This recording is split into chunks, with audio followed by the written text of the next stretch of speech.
Evangelho de Lucas, capítulo 7.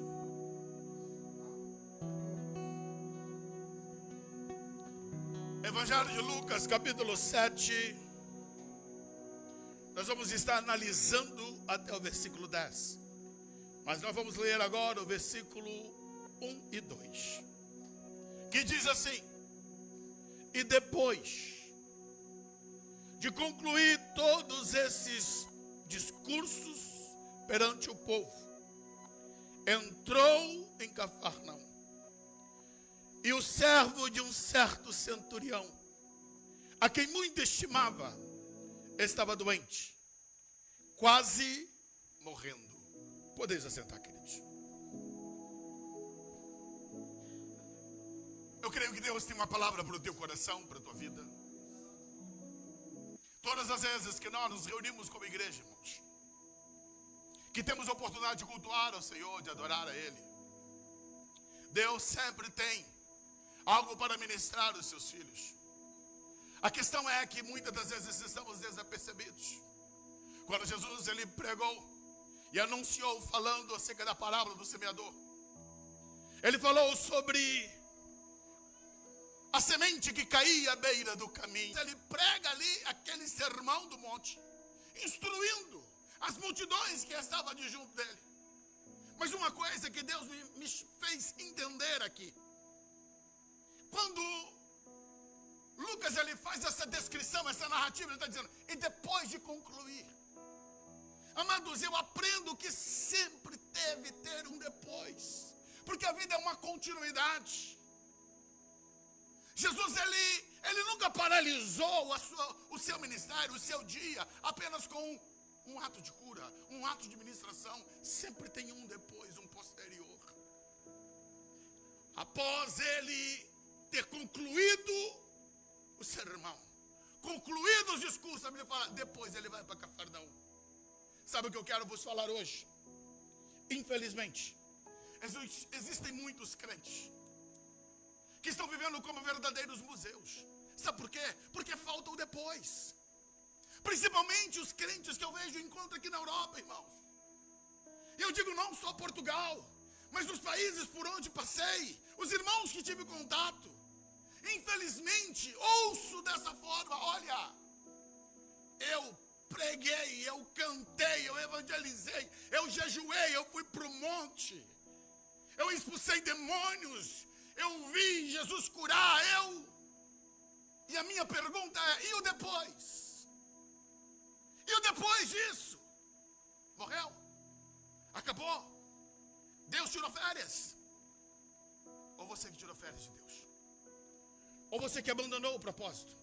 Ou você que não está mais vivenciando esse depois de Deus? Queridos, nunca Deus vai te deixar de lado. Somos nós que abandonamos, somos nós que saímos do trecho, somos nós que saímos do caminho. Todos os dias Deus estará disponível com a graça e com a glória dele para afetar a mim e a você. É por isso que eu vejo Jesus, depois que ele ministra o sermão, lá está ele indo para Cafarnaum, porque Cafarnaum tem vidas precisando dele. Tem muitas vidas precisando. Mas pastor, eu já fiz. Olha, eu evangelizei, eu ganhei meu pai, ganhei não sei quem. Não importa quem você ganhou. O que importa é que você continua vivo. A sua missão, a sua vida só termina quando você morrer ou quando a trombeta tocar. Enquanto a trombeta não tocar, enquanto você estiver vivo, tem missão para ser realizada sobre a terra. E por isso precisamos vivenciar esses depois. E a Bíblia diz que Jesus ele entra em Cafarnaum. O verso 2 diz que lá em Cafarnaum, o servo de um certo centurião, a quem esse homem muito estimava, estava doente, quase morrendo. Um centurião, uma autoridade romana. Esse homem pagão, um agente romano, na nossa classificação de exército seria um capitão de 100 homens.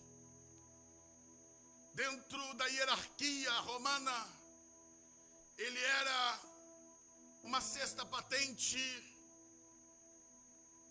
quando se falava de uma legião de soldados.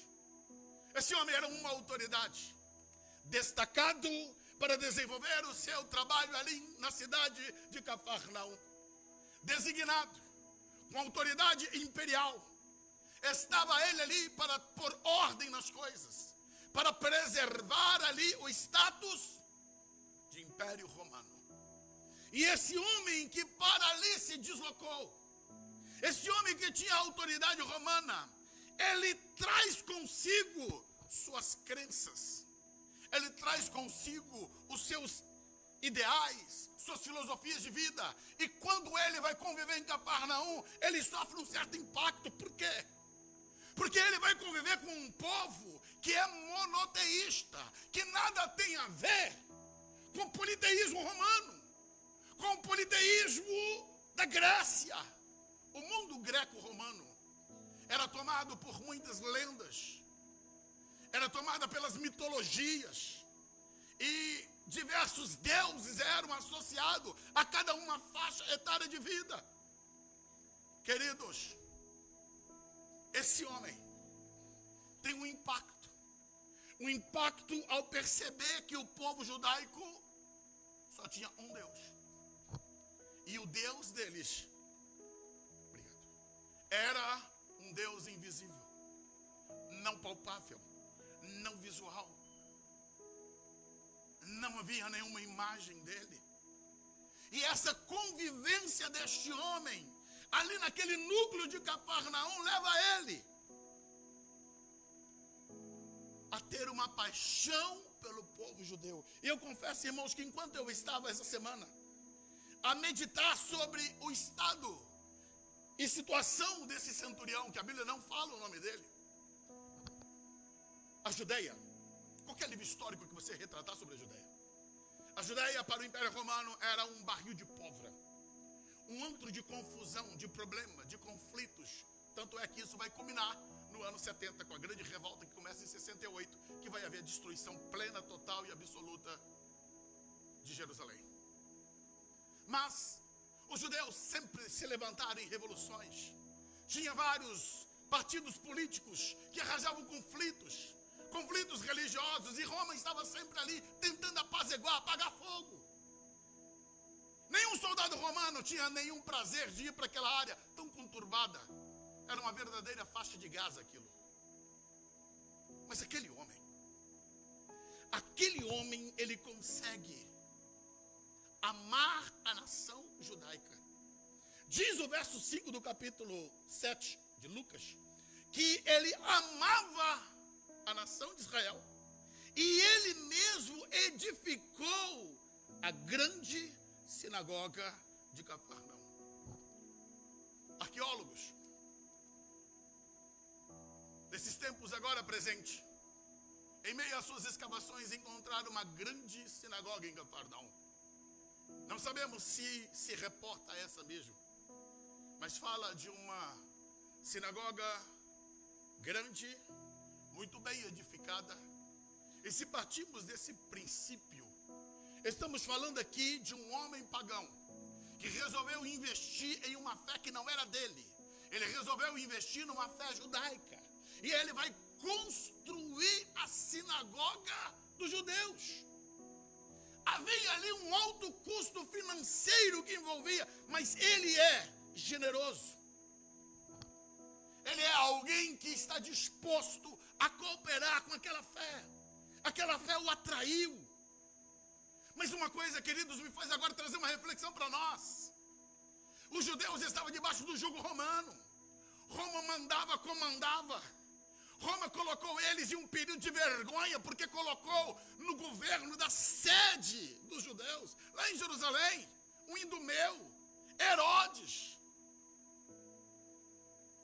Aparentemente, na filosofia romana, do ponto de vista dos deuses, o Deus dos judeus seria um Deus fraco, que não expulsou os inimigos, que não fez vencer os inimigos. Todavia, esse homem pagão, com as suas crenças, com as suas ideologias, com as suas mitologias, consegue enxergar o Deus de Israel como um Deus verdadeiro.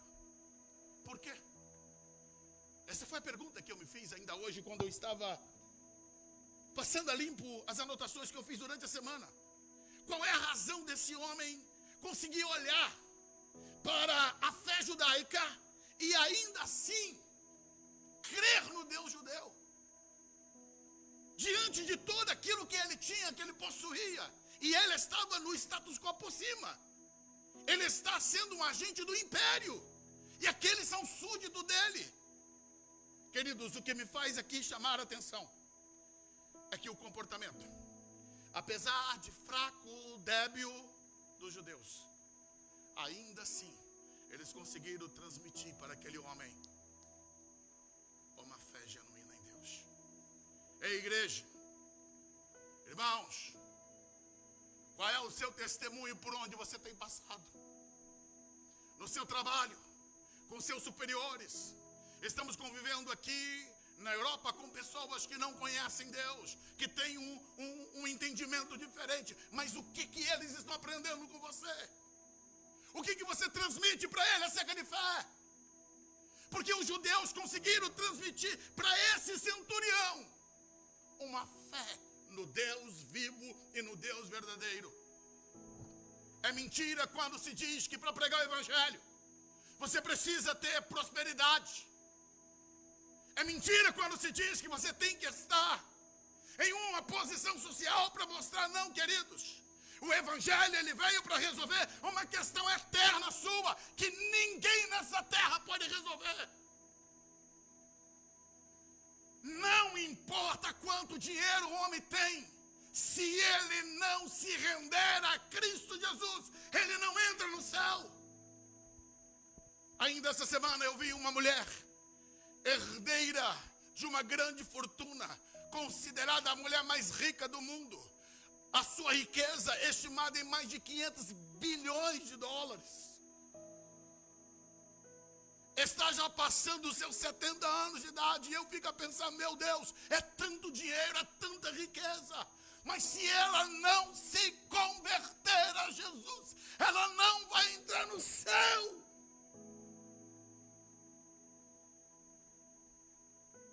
O evangelho, ele não veio para te enriquecer. O evangelho, ele não veio para resolver questões sociais. O evangelho veio resolver o maior problema que todo ser humano tem. O ser humano está debaixo de condenação. O ser humano, ele está debaixo da escravidão do pecado, do reino das trevas, dos poderes malignos. O evangelho, ele veio para isso. A Bíblia diz que para isso se manifestou o Filho de Deus, para desfazer as obras do diabo. A Bíblia diz que o Filho do Homem veio buscar e salvar aquilo que se havia perdido. Não, Jesus não veio dar curso para você ficar rico. Jesus não veio dar curso para você ficar milionário. Não, Ele veio para te levar para o céu, para quebrar a cadeia do pecado, te arrancar da escravidão e te dar direito à vida eterna. É isso que é o Evangelho. Porém, a modernidade teológica tem levado muitos a se perderem naquilo que é a essência do verdadeiro evangelho. Aquele homem, estando ali, com a sua generosidade, conseguiu, de maneira pacífica, conviver entre os judeus e ter harmonia com eles. Mas diz a Bíblia no verso 2 que o servo deste homem, a quem ele tinha uma certa estima, ele ficou doente. Mas ele não ficou só doente, ele estava quase à morte. Lucas 7, verso 2. Então ele estava quase à morte. A condição desse homem é de um moribundo. É de um doente que está vivendo um período complicado. Mateus, no capítulo 8, no verso 6, diz que o pedido, o clamor, não é Mateus. Mateus, capítulo 8, versículo 6, diz: Senhor, o meu criado jaz em casa, paralítico e violentamente atormentado. Qual é o estado deste homem? Primeiro, ele está enfermo na casa. Segundo, a Bíblia está dizendo, nesse caso dele estar em casa, sem conseguir sair, é porque ele está paralítico. Perdeu os movimentos. Já não tem mais autonomia para andar, para fazer as coisas. Paralisou a vida dele. Mas além dessa paralisia, diz a Bíblia aqui que ele é violentamente atormentado. Quando nós olhamos as outras versões, nós vamos encontrar aqui que esse homem sofria de um terrível tormento. Ele estava horrivelmente sofrendo. Ele estava acometido de dores contínuas, permanentes. Ele não apenas está paralisado, ele é alguém que geme e que grita de dor constantemente, ininterruptamente. Ele tem dores. E é por isso que a Bíblia diz que ele está atormentado devido às muitas dores que esse homem está sofrendo. O quadro que ele vive é um quadro caótico. Não era só a paralisia. E todos aqueles que estavam à sua volta, era impossível ficar indiferente. Porque aquele criado gemia, gritava de dor. Era a casa da autoridade romana. Era um capitão acostumado a vencer guerras. E na sua casa tinha uma derrota. Que ele, apesar de ser estrategista, treinado para lidar com inimigos, ele estava perdendo uma guerra dentro da sua casa. E eu posso dizer que ele, sendo a autoridade que era, automaticamente ele deve ter recorrido aos médicos disponíveis que tinha. Ele foi em busca dos remédios que pudessem apaziguar aquele quadro, aquele cenário. Todavia, apesar de tudo quanto ele tentou fazer, só agravava a situação dele. A medicina não podia ajudar. Eu estive pesquisando e olhando. Meu tempo não permite, mas se você der um Google e procurar divindades grecos-romanas, você vai encontrar pelo menos 30, 40 divindades para todos os tipos e gosto que os romanos, que os gregos ali tinham. E eu apenas quero falar de uma delas, que era Esculápio. Esculápio era o deus da medicina romana. Esculápio era a divindade que trazia cura, que cuidava dos doentes. Penso eu que esse homem centurião, mediante a sua tradição romana, quando viu a coisa sem solução, deve ter apelado para Esculápio. Mas nada ocorreu, nada aconteceu. Todas as suas tentativas, todos os meios que ele tentou para resolver, nada lograva êxito. Escuta uma coisa, irmãos. Doenças, enfermidades, dores, mortes, são realidades que podem bater na porta de qualquer um. Como pastores, eu e minha esposa, já lidamos com tantas e tantas situações. Quando o diagnóstico médico chega e que se abre, tem câncer. É um mundo que desaba. É uma família que se desespera. São planos que parece que some o chão. Lidamos com inúmeras situações dessas. E não importa se é rico, se é pobre, seja lá o que for. Enfermidades, doenças.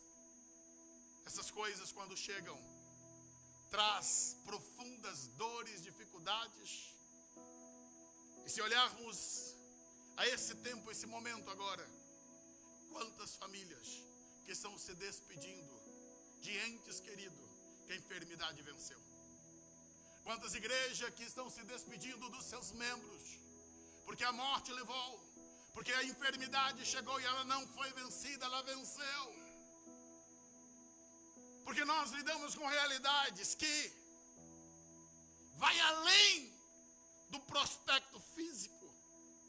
Existe algo sobrenatural dentro de você, não é só matéria aqui. Não, dentro de você tem uma alma, tem um espírito que ultrapassa essa questão física. Nós temos um mundo metafísico. E por isso nós entendemos que a nossa dependência está em Deus. A nossa dependência está no Senhor. Queridos, quando eu olho para esse texto, me enche o meu coração em pensar o sofrimento daquele lá, daquela casa, daquela família. E esse homem, centurião, incomodado, escuta aqui, queridos. Ele está incomodado com a doença de um servo. O que era um servo, pastor? Não, servo não era empregado. Empregado é a nossa conotação hoje que a gente fala. Escuta, servo era um escravo. Escravo tem preço de mercado. Escravo naquela conotação era apenas uma mercadoria que você compra e é sua, te pertence. E eu confesso que olhando para esse texto eu fiquei a pensar, gente, era apenas uma mercadoria do ponto de vista daquilo mercadológico, que estava em estado de deterioração, que ele iria perder e teria que comprar uma outra máquina para repor.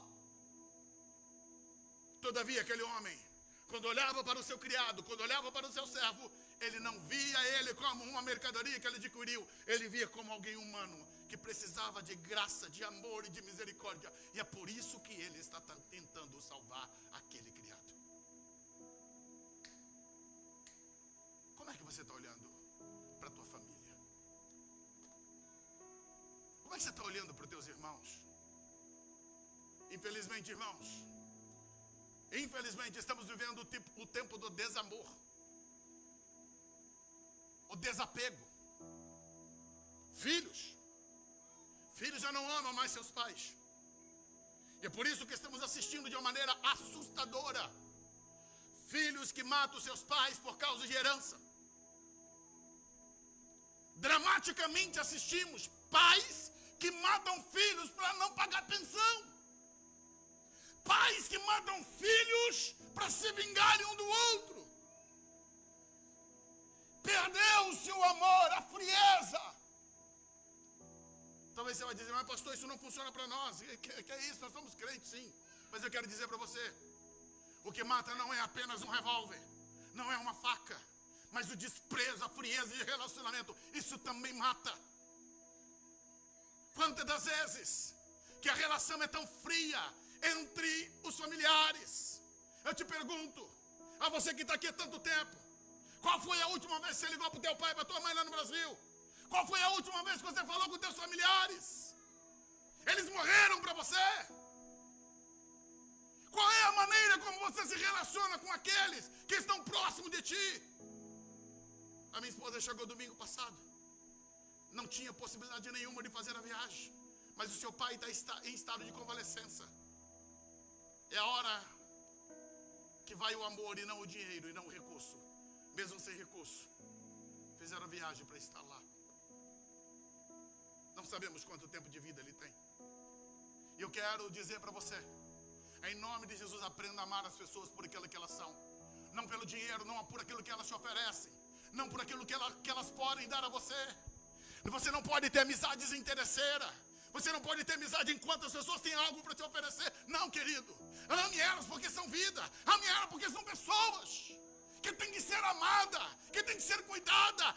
Este homem dá uma grande lição de vida. Ele está cuidando de um servo e um criado. E quando eu olho para essa atitude, eu penso, Deus, ele olha para nós, pecadores, homens falhos, cheios de defeitos. Era tão fácil, ele é só tocar, fazer outro. Mas não, ele amou a mim e a você. E ele ofertou o filho dele para morrer por mim, por você. E nos estendeu a sua mão. Nós que estamos lá no lamaçal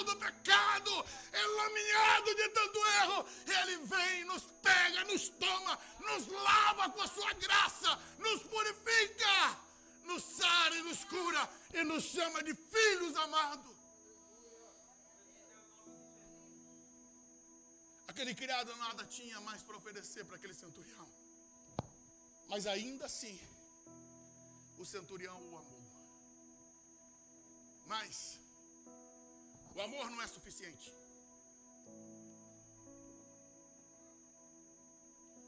Faltava-lhe o poder.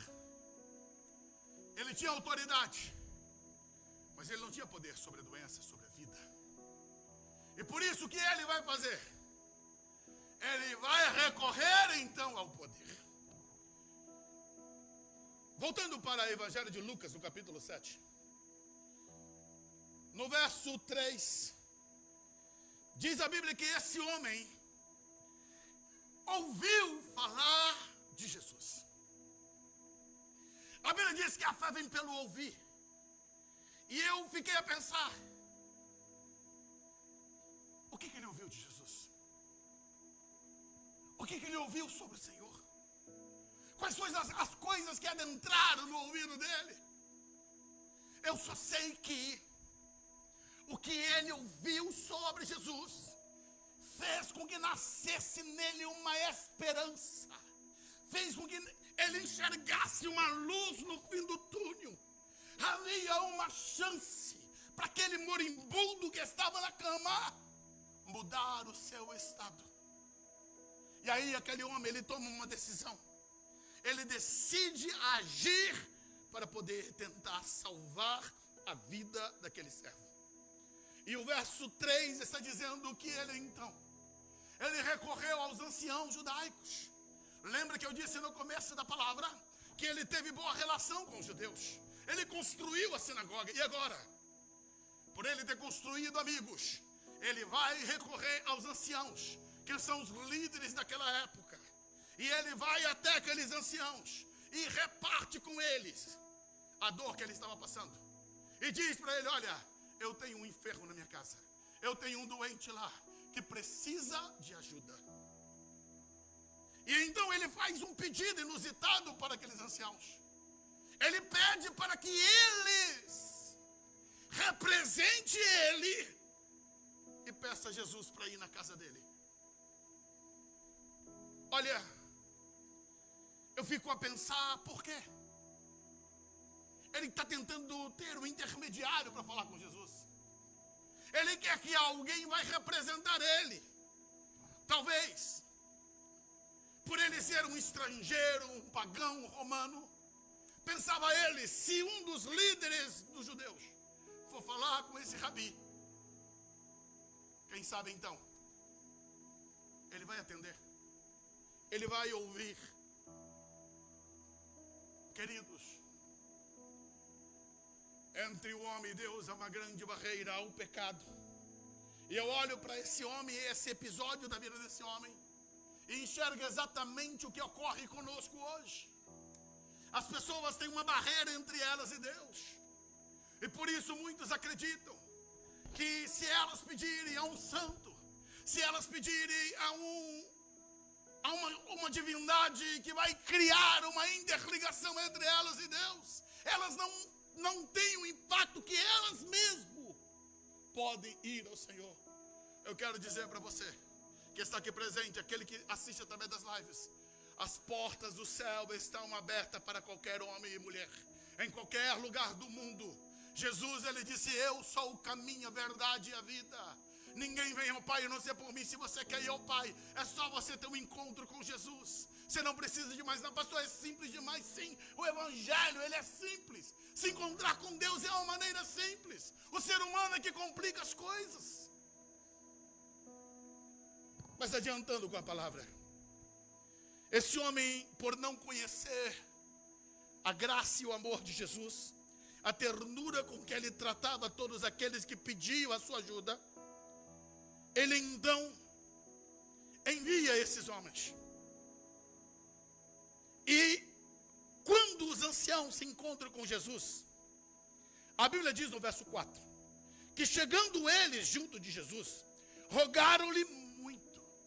Quer dizer, eles oraram, eles clamaram, eles pediram, eles intercederam e disseram, é digno de que lhe conceda isto.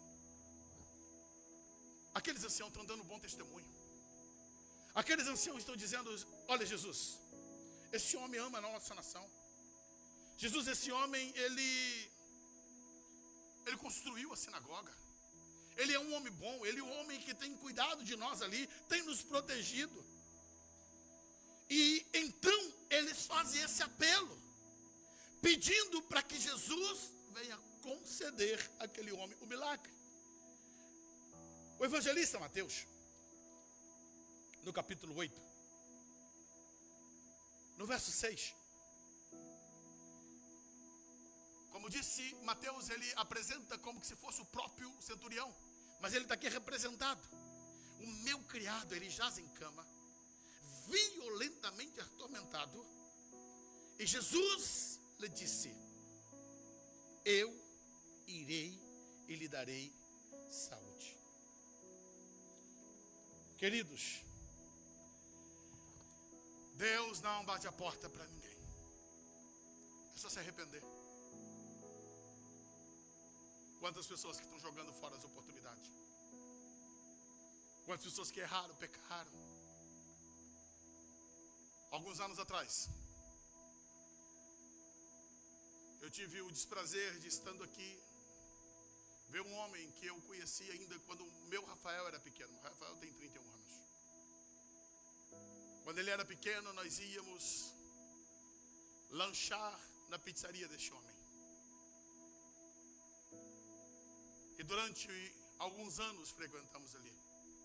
E quando eu já estava aqui, eu vi esse homem se atirar da terceira ponte lá do nosso estado e jogar a vida fora, porque foi descoberto um caso extraconjugal que ele tinha com a funcionária.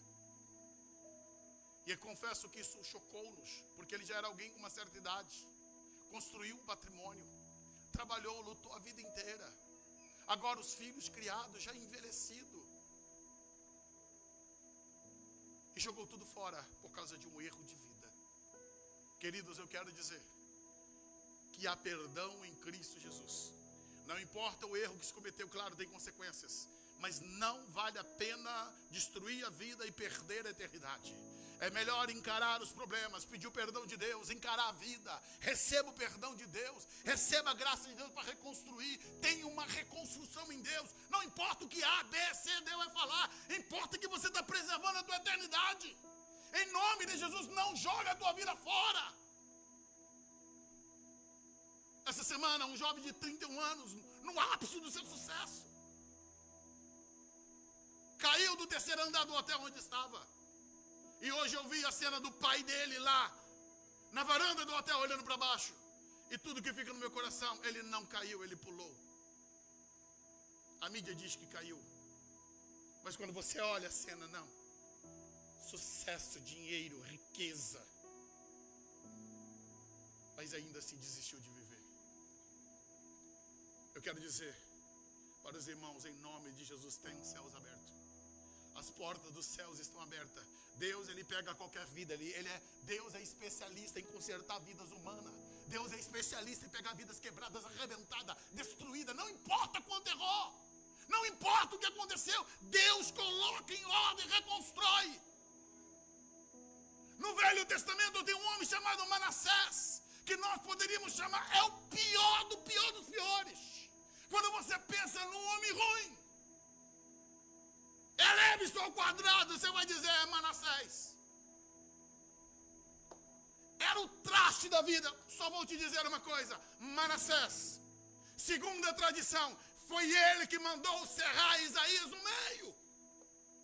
Manassés pegou o filho dele e queimou para Moloque. Quando lemos o que Manassés fez, o nosso coração esse merece o inferno.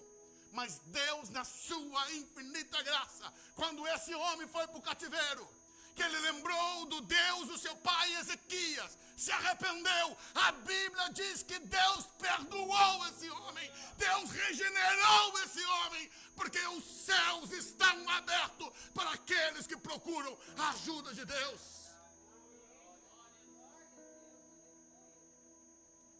Quando foi pedido socorro a Jesus, A Bíblia está dizendo, em Mateus 8:7, que ele diz: eu irei e eu lhe darei saúde.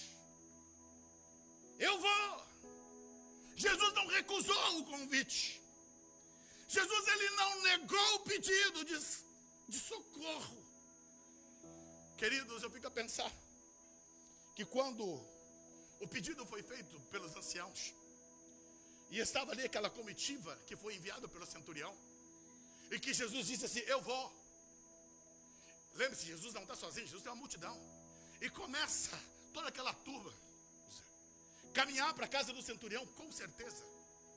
Alguém do meio que veio, sai correndo, vai para a casa do centurião e diz: olha, ele está vindo, ele aceitou, ele está vindo para cá.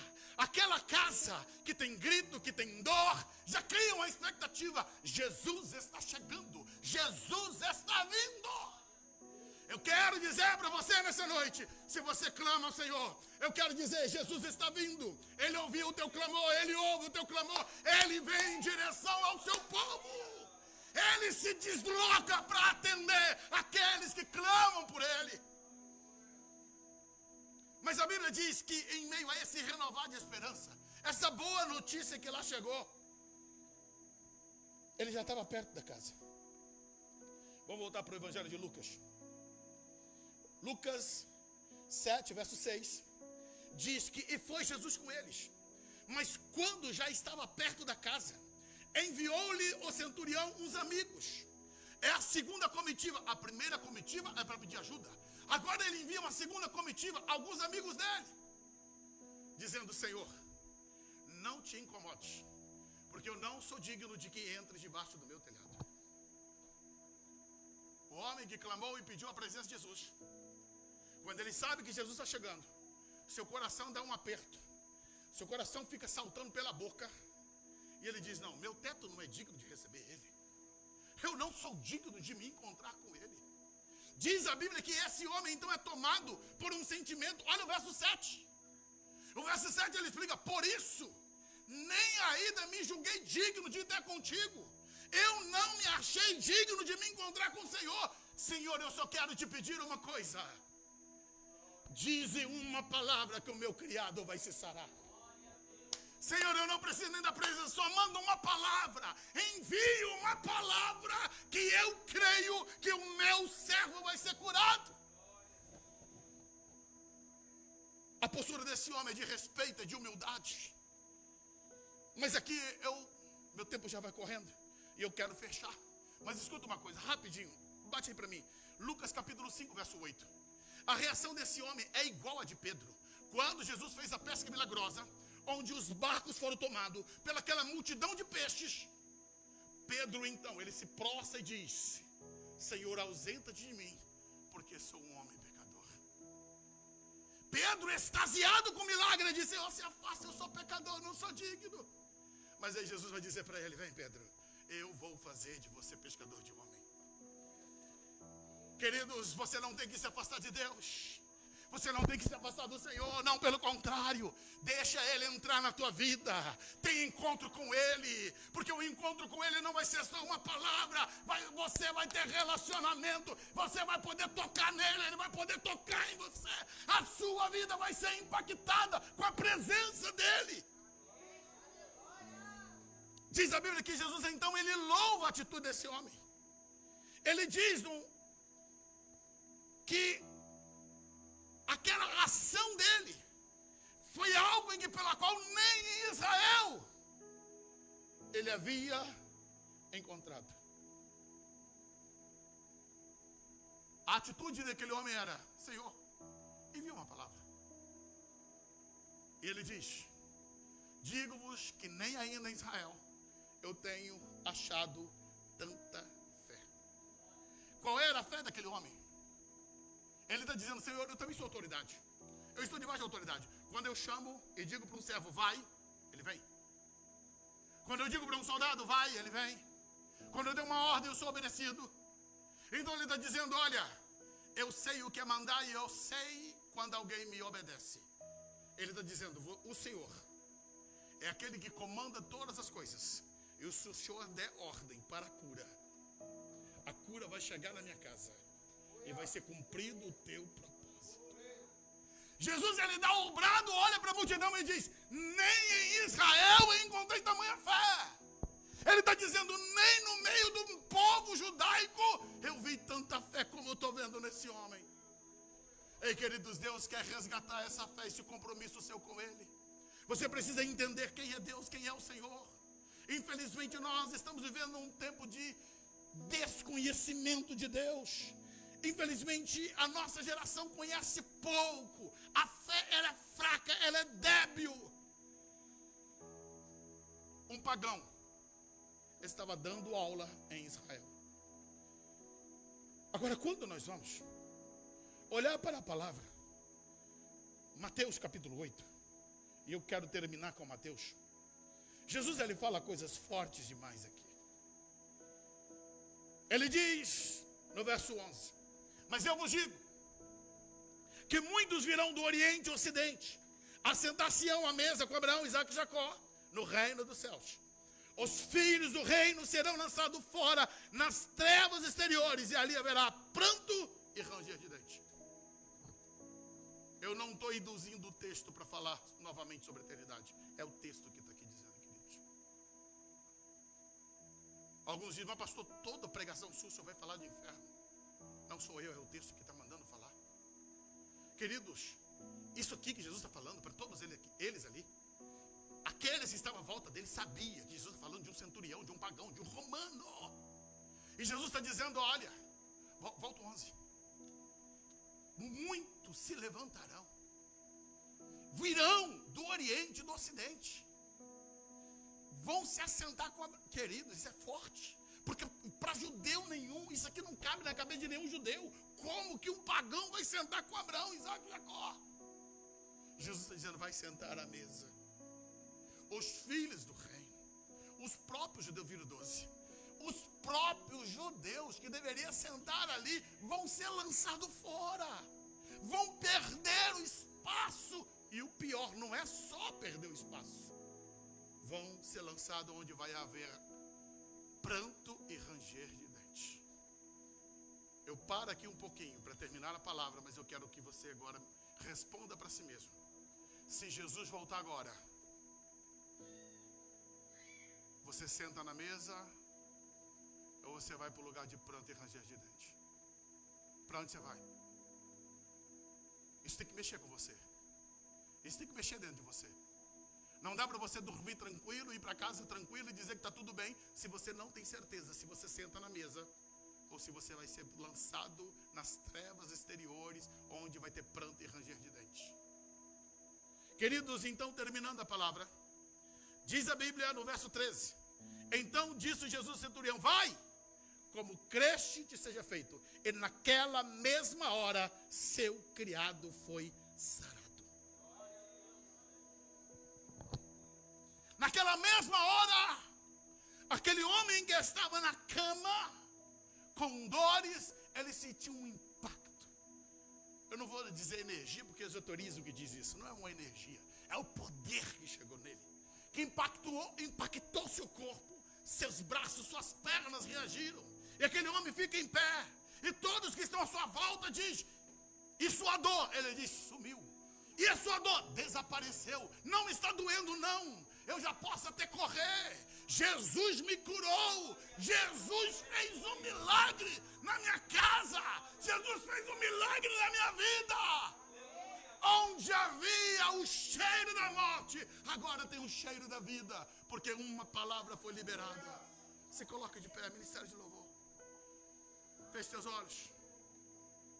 Eu quero perguntar se tem alguém nessa noite que ainda não teve um encontro com Jesus, que ainda não entregou a vida para Jesus. Nessa noite o Senhor está te chamando. Nessa noite Deus está te dando a oportunidade de você se render a Ele. Não há salvação sem Jesus. Não há um outro meio de entrar no céu a não ser por meio de Cristo Jesus. Se aquele centurião não tivesse buscado um encontro com Jesus, a morte havia pairado na sua casa. Mas o encontro com Jesus trouxe vida. E é isso que Jesus tem para nós. Ele não quer que tenhamos a morte eterna. Ele quer nos dar a vida eterna. E para experimentar a vida eterna, nós precisamos nos render a Jesus. Confessar Jesus como Senhor e Salvador. Arrepender-nos dos nossos pecados. E decidir, eu quero Jesus na minha vida. Eu queria que você, como igreja, fechasse os teus olhos. E eu pergunto se tem alguém. Se tem alguém, sai do teu lugar. Nós queremos orar por você.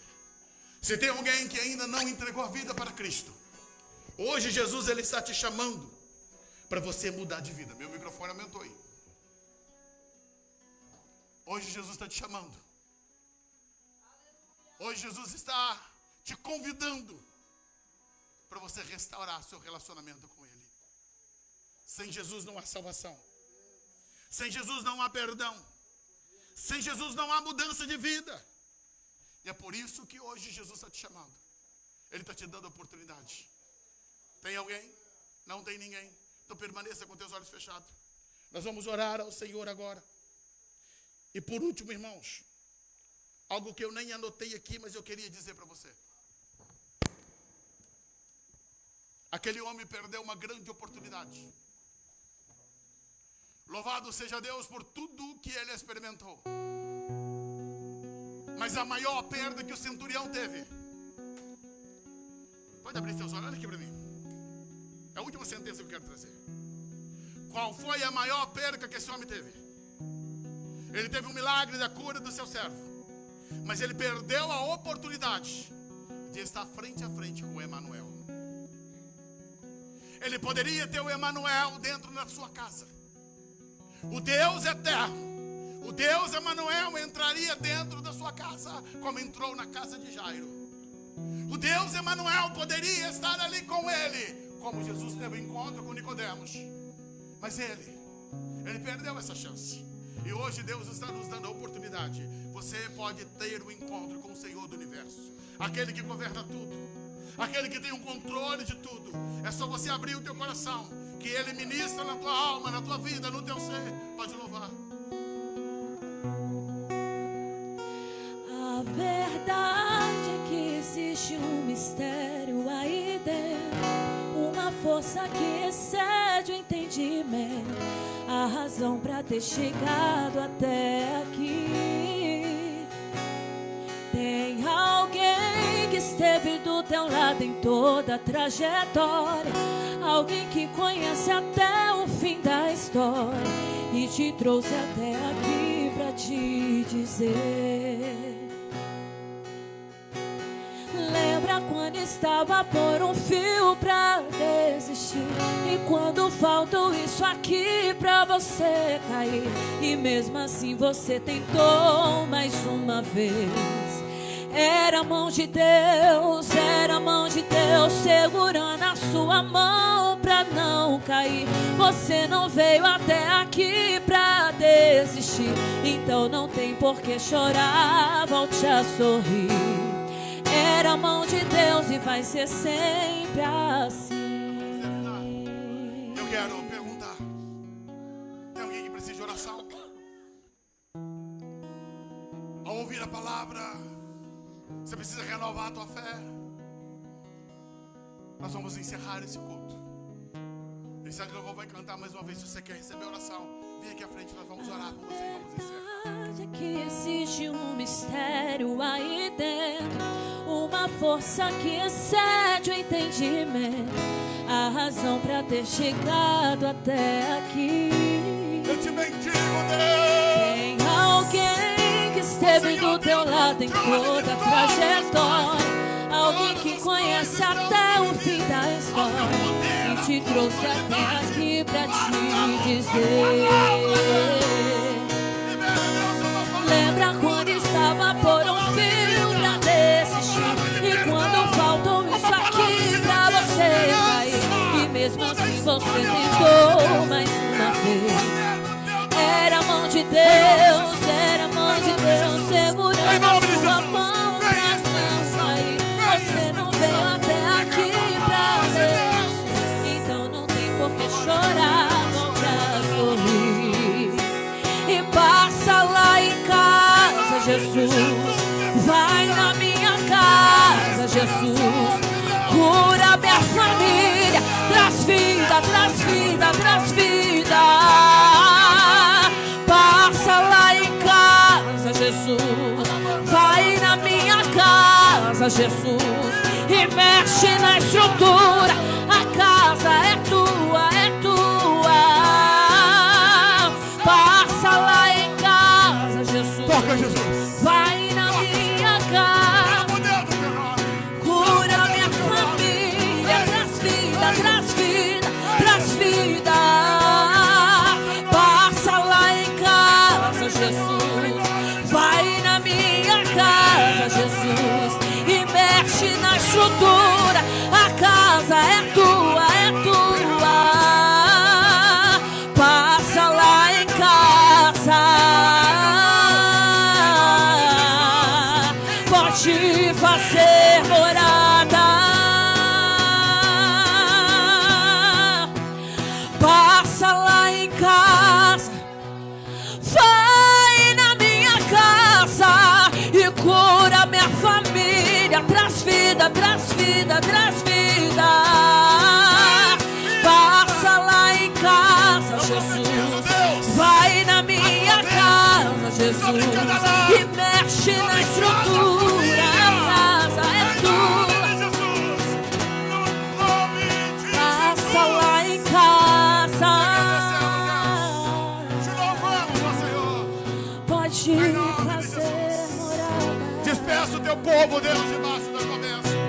Dai-nos uma semana de vitória, de conquista, de milagres da tua parte, ó Deus. Em nome de Jesus. Estenda tuas mãos assim. Que o grande e eterno amor de Deus, que a graça infinita do nosso Senhor e Salvador Jesus Cristo, e que as doces consolações do Espírito Santo permaneça sobre toda a igreja do Senhor, desde agora e para todo sempre. Todos diga comigo amém. Deus os abençoe, queridos, em nome de Jesus. Vai em paz, vai na bênção, desfrute do E melhor eu de estou Deus. sentindo